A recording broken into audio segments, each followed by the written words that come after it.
And then I am going to say, welcome to Talk About Music, and our special guest today, who is Daniel Gundlach.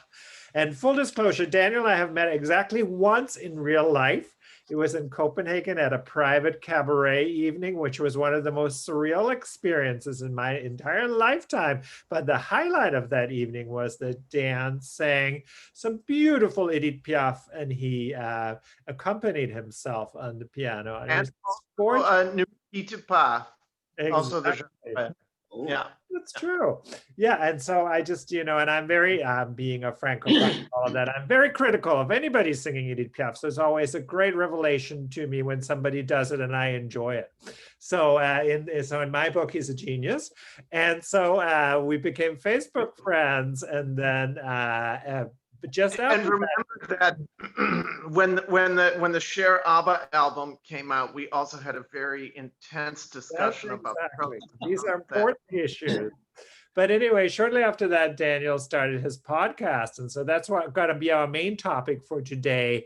But before we get to that, let's start at the beginning. Say, what is a nice Midwestern boy doing all the way? By the way, this is our first international talk about music. So that's quite exciting. What is a nice boy from the Midwest doing all the way in Berlin, Germany? How did this all happen? Oh my God. Well, there were sort of personal reasons for me making that decision, I guess. But well, I mean, another question would be, how did I ever come to be a singer and a countertenor at that?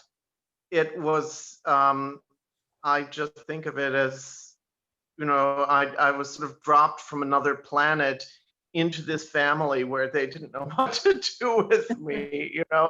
I always felt that I had a little bit more of a European, I don't know, feel. I mean, Europe always felt comfortable to me, even when I was a child, and I would read books like Madeline, and I would think about Paris, and I would read these books, and I would think to myself, this seems like a more congenial environment for me. I don't know.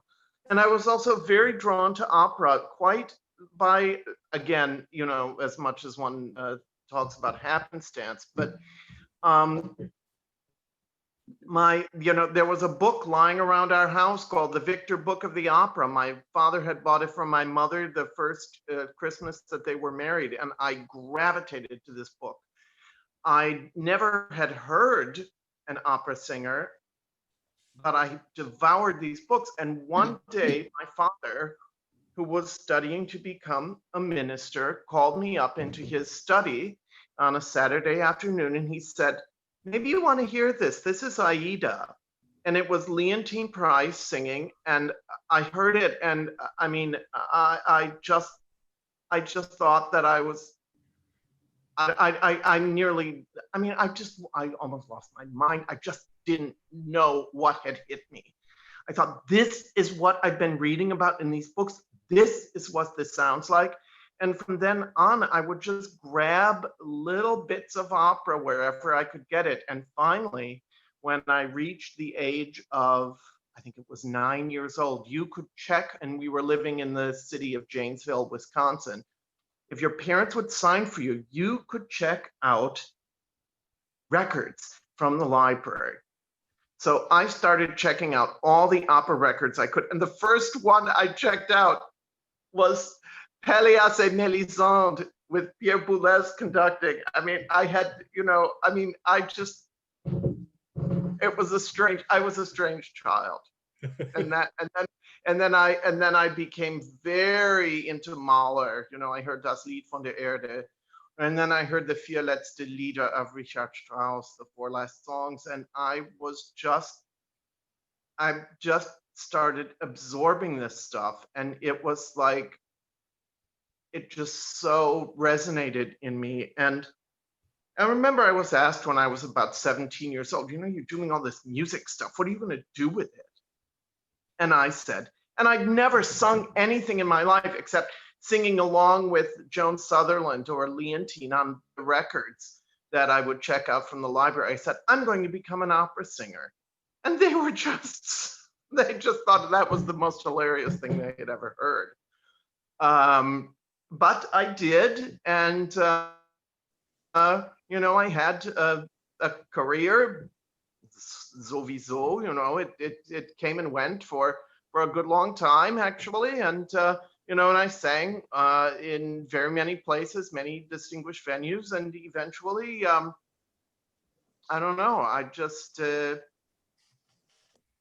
decided to sort of refocus my energies. I wasn't getting, my career never gained the momentum that I had envisioned for it, for whatever reason. You were in New York for a great many years, right? How many years did you live in New York?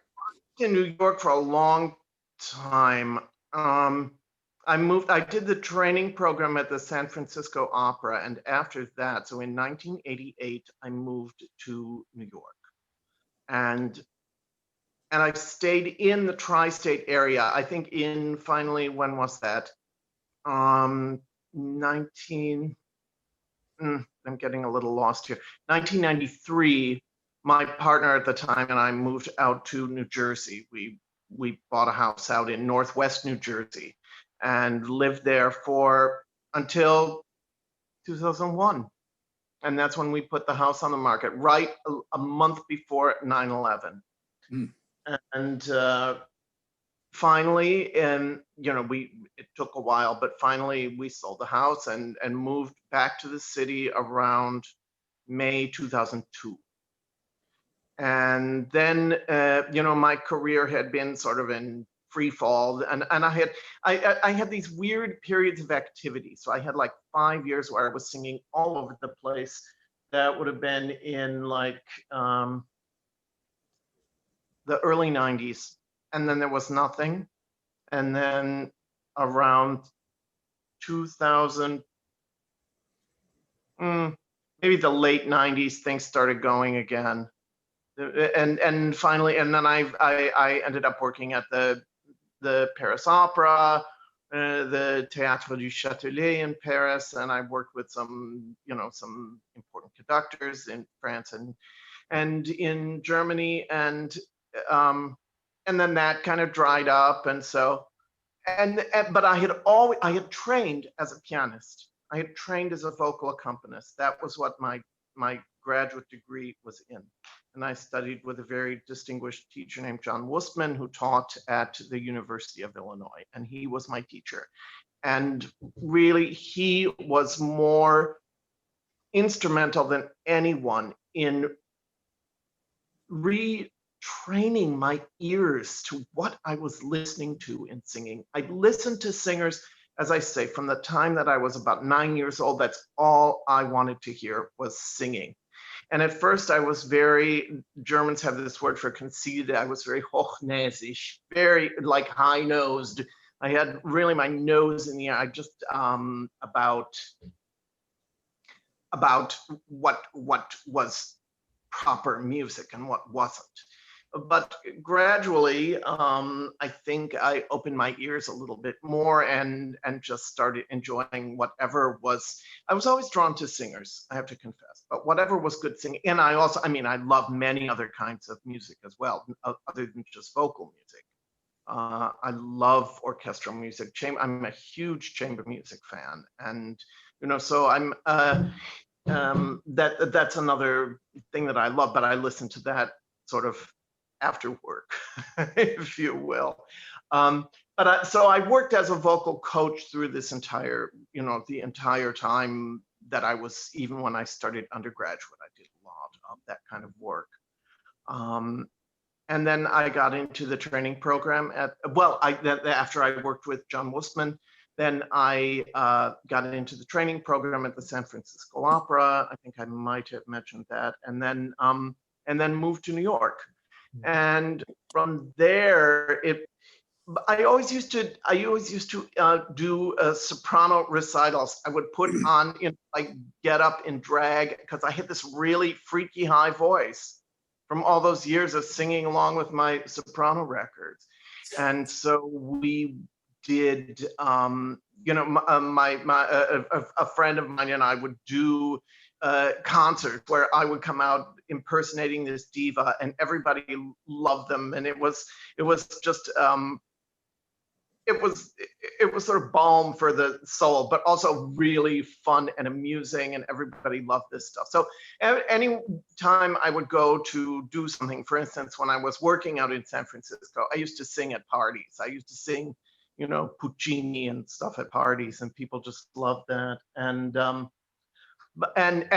also I went to do to play piano for this Bel Canto Institute that the Italian tenor Carlo Bergonzi was doing in Italy, and I also so I had just done a concert as a soprano, and we took the tape along and we played it in the dining room while we were eating one night, and Bergonzi heard it, and he was just very, I would say, taken aback, but also I think charmed. But so that was always, I always felt like I was a singer, but it took me a long time to finally get up the courage. And in fact, well, I don't want to go too much into the details of this, but it was a dream that I had that finally made me become a singer and realize that that was my calling.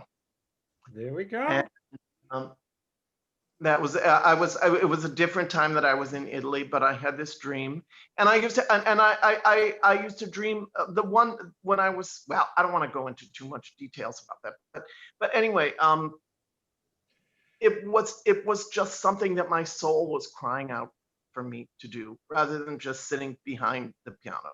I really wanted to be a singer, and so finally, after I finished the training program in San Francisco, and after I had moved to New York, I started to play in a lot of voice studios. And there was one teacher that I really thought knew what she was talking about.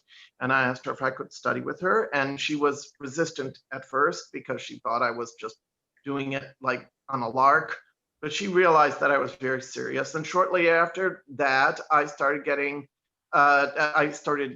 enrolling in competitions and getting some operatic roles. And mind you, this was in around 1990. And in that day and age, people didn't really accept countertenors as No, I a was just valid. say you were kind of at the forefront of that whole generation, right? There was. I wasn't really one of the trailblazers. I was one of the people who was turned away before the trailblazers came and sort of, burst the doors open. But yeah, I mean, and plus that, the other thing about me is that I never sounded like the other countertenors. I sounded more like a full-bodied mezzo soprano or alto, and a lot of times people who were sort of early music people didn't really know what to do with that either. So I was always sort of perched sort of awkwardly, I guess, between two different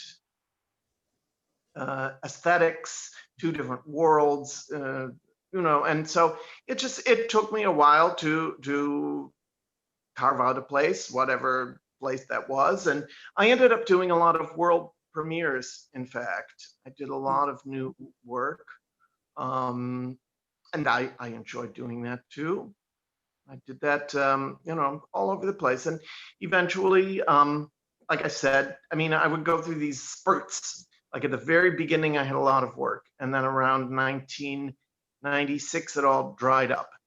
And then about 5 years later, stuff started happening again. And then that lasted another 5 years or so. So, And so now after you relocated to Berlin, you put that entire encyclopedic knowledge of yours about singers into the podcast. Tell us about Counter Melody and the sort of basic concept behind it and what you're doing for exciting work over there. Well, I'll tell you what happened. I had an accident about 4 years ago, and I had been working more as a pianist and accompanying myself in cabaret shows and things like this, and also playing for other singers. And then I had this accident where I nearly lost my finger, and so my future as a performer was sort of hanging in the balance. And eventually I decided, because of some issues that were going on with that I needed to find something else to do, and to really dedicate myself to. I think I'm a very good vocal coach. I'm not a very good voice teacher.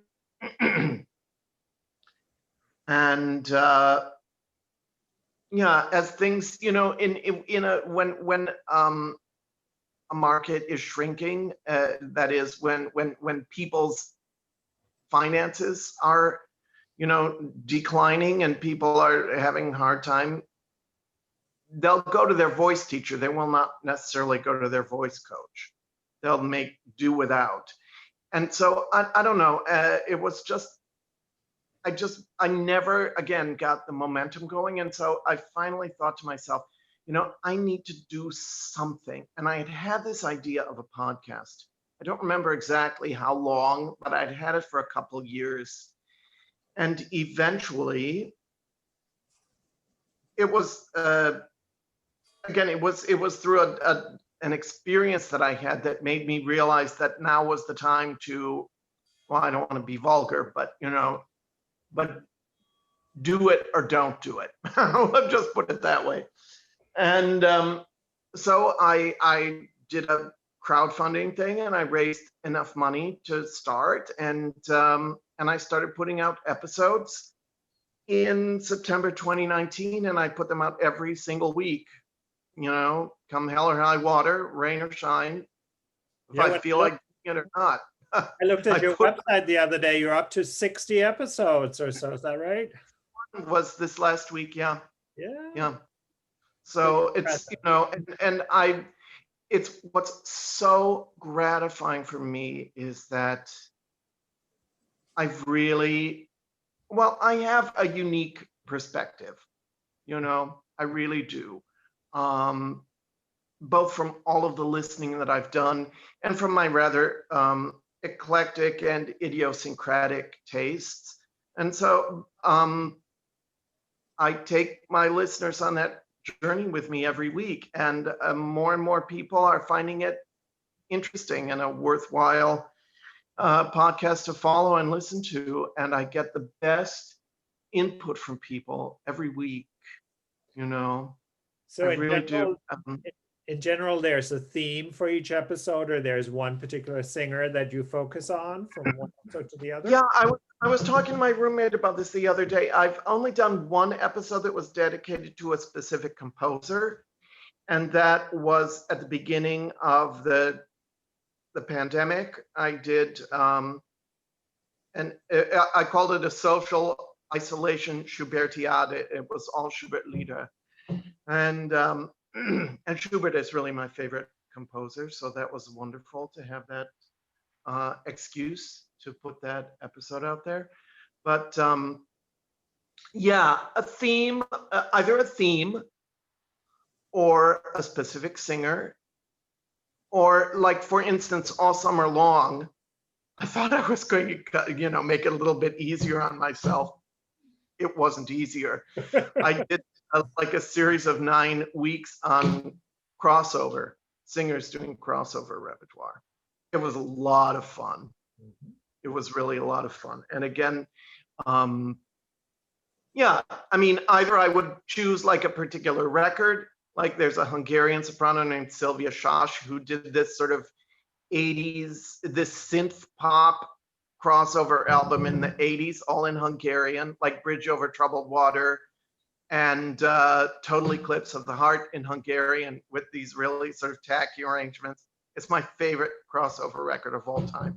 But so I played that, and what's been really great is, and then like in February of this past year, I did like, I guess, a series of 5 episodes all on Black History Month.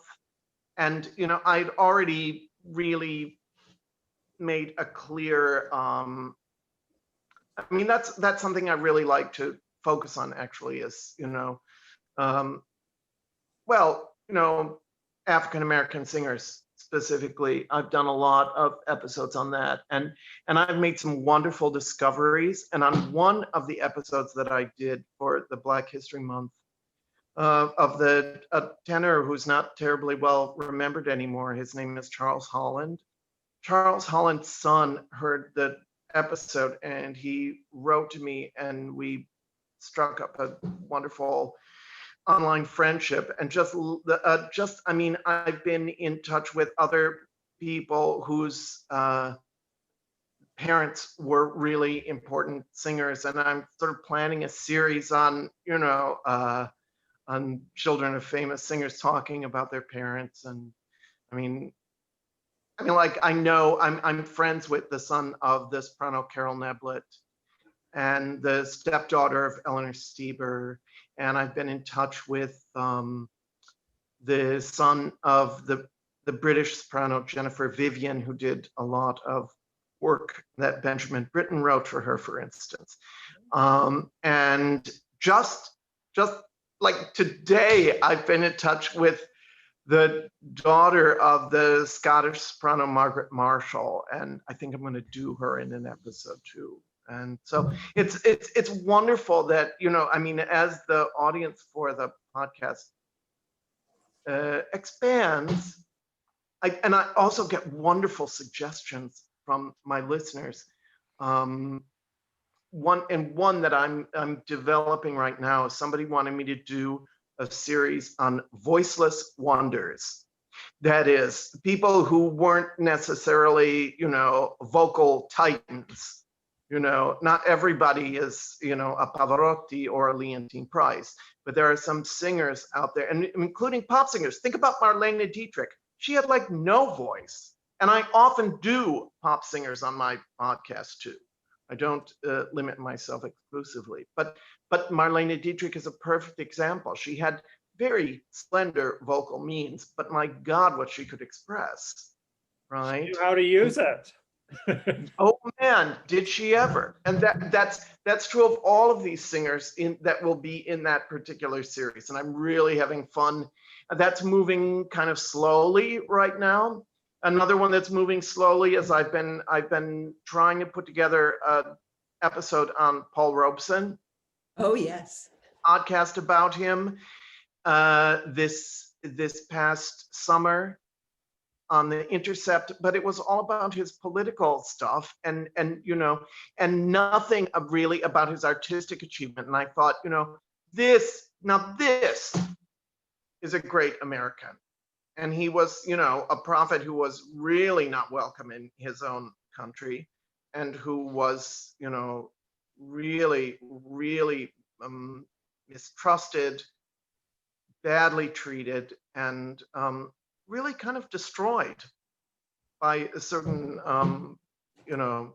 political entities and like the FBI specifically, and HUAC, Well, it's one of the wonderful aspects of our virtual world, both right now, but in general, that, nowadays we actually have, in some ways, an easier way of connecting with people that care about these, very particular things in a way that you didn't before.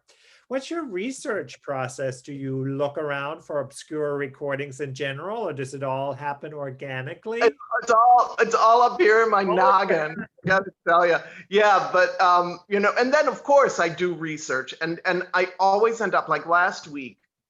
I mean, it was a very sad week for us here. A very good friend of mine who was the husband of one of my best friends that I first met when I was out in San Francisco. He died. It was not COVID related. He had heart problems and he was in the hospital. But I had already been thinking, because these, I was looking at these graphs of the COVID rates just surging, and and I thought I had already started doing occasional episodes of a series that I call Music for a World in Crisis. So the Schubertiade was one of those, and I just realized I need music that will console people. And I wanted to think of who I wanted to, actually, I've been wanting to do a program on the Welsh soprano Margaret Price anyway. So she's one of my favorite singers. At first, I couldn't stand her. And then the more I listened to her, the more I came to love her. And she had this beautiful, cool timbre, almost vibrato free, which normally I don't like that kind of singing, but she had such it was a big sound, and it was really an impeccable technique. And she was such a scrupulous and supreme musician. And I just thought, and she sang so much music, like the Brahms Requiem, the four last songs, things that I thought would be comforting to people. And then Fred died on Friday afternoon, and I had to put this episode together. And thank God I had already picked Margaret Price as my topic. So I just decided to narrow it down and have it all be music of consolation for people who are really suffering and struggling. Oh, what a wonderful personal response. And as you say, bringing some solace to the world with everything that's going on. And I was just listening today to an interview with the iconic theatrical figure Andre Gregory, who people might know from the film My Dinner with Andre. I mean, that's Andre Gregory. And he said at the end of the interview, they said, any final words of wisdom? And he said, yeah, you don't need the anger. Lead with love instead. And that just blew me away.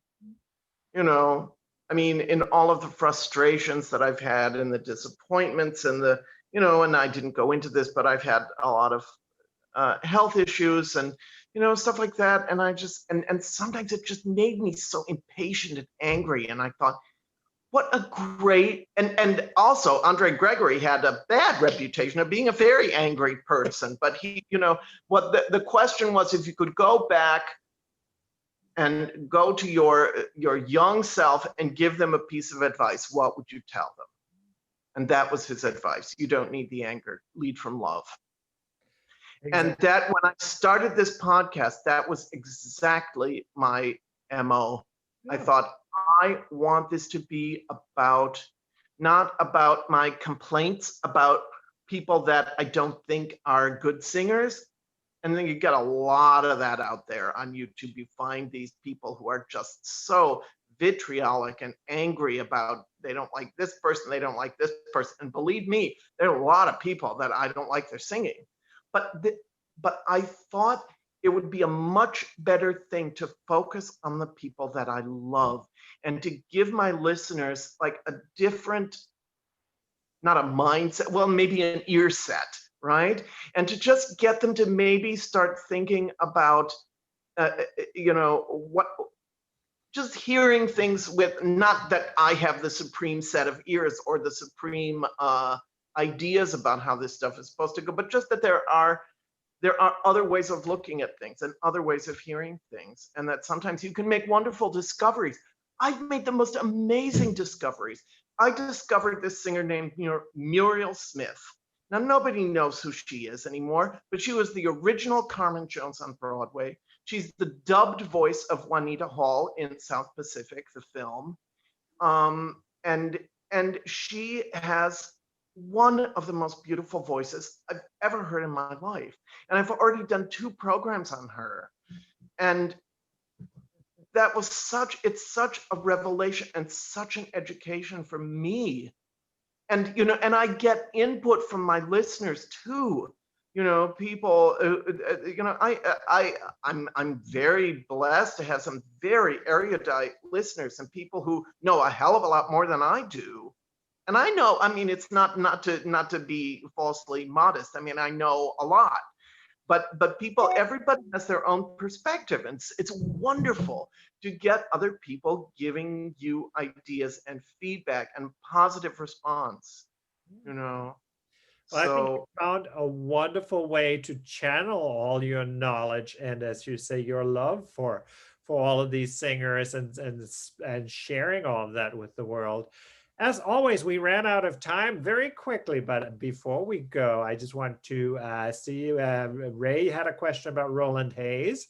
See if you have any wisdom to share about Roland, one of our local heroes in Boston. yes, please.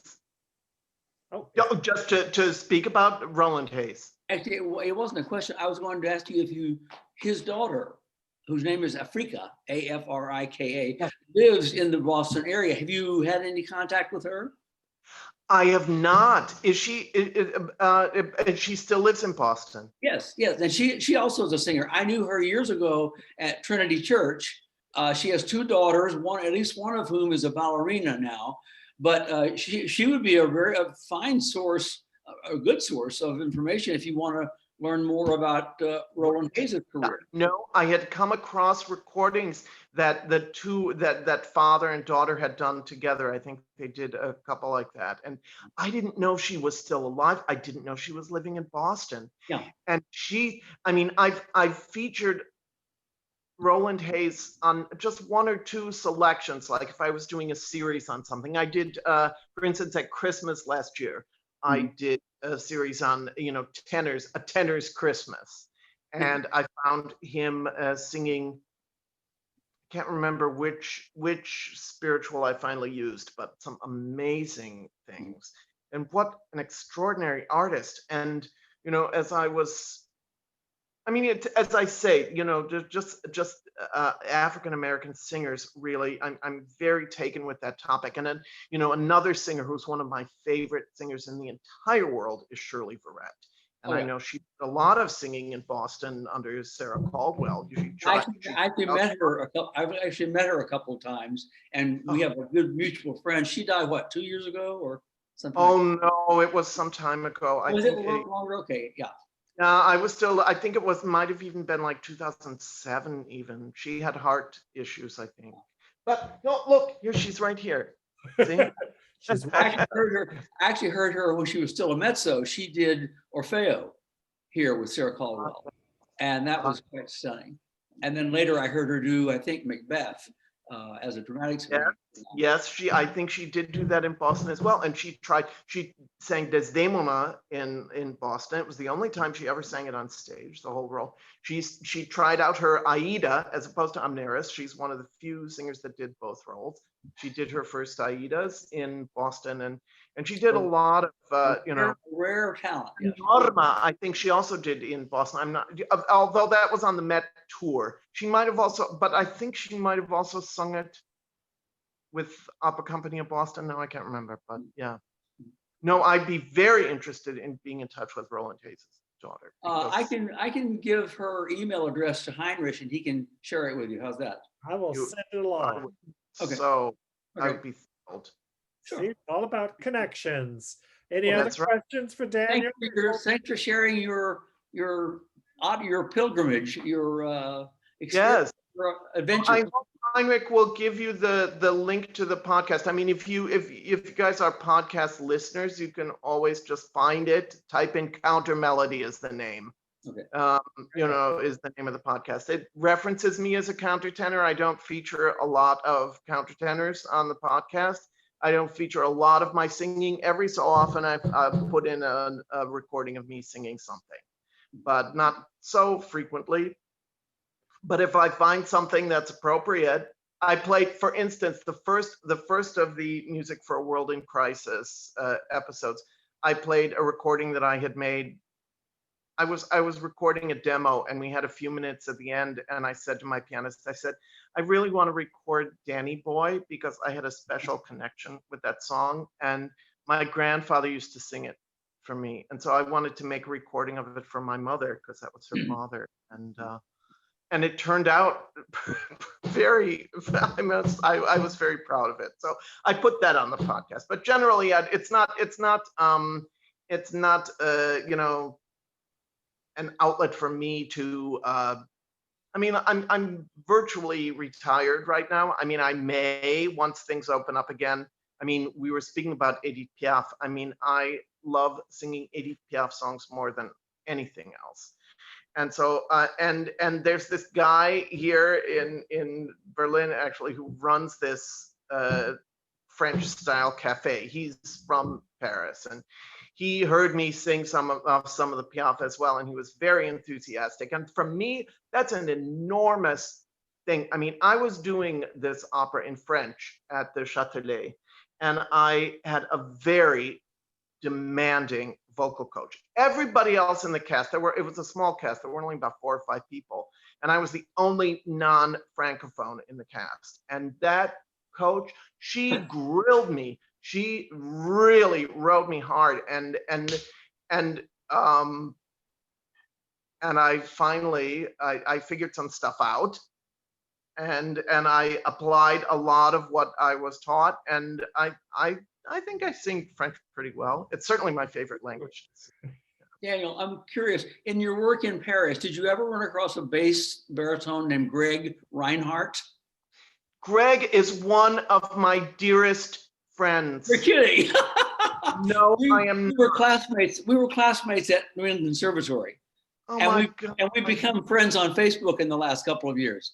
Oh, I love Greg Reinhardt, and I were both worked in this opera called Perella, L'Homme de Fumée. It was a world premiere by this composer named Pascal Dissapin. He's very media savvy. Even back then in 2004, he was working it. And but Greg and I were both in that opera together. That's amazing. And we have been very good friends, and yes, and in very close touch. And his writing, I was just about to say that. He is. I've told him he's got to write his memoirs, because even his posts are so. They're so beautifully They literary. They really are. He's one of the best writers I've run across. So I agree 100%. And and I really wanted to interview him because I so respect his ideas on singers and singing and all of this. And and his husband is like the world's authority on Mattia Battistini. I mean, he literally wrote the book on Battistini, and he's quite an art collector too. So he's he said, I'm so flattered, but he said, I don't like talking. Yeah. He said, I'd rather write. So I said, okay, well, that's all right. Well, I'll tell him that I met you. That's my God. Well, I'll tell him too. Yeah. It is a small world, isn't it? Yeah, really is. And for finding Afrika Hayes, if I were able to get in touch with her, that would make me so very email. I hope I can make it happen. Okay. Yes. Thank you all so much, Daniel. It's wonderful. It was such a pleasure. And once this is up on YouTube, I'm going to send all of my peeps over to listen to it. So excellent. Okay. Thank you all so much. Have a Au revoir. Au revoir. Bye.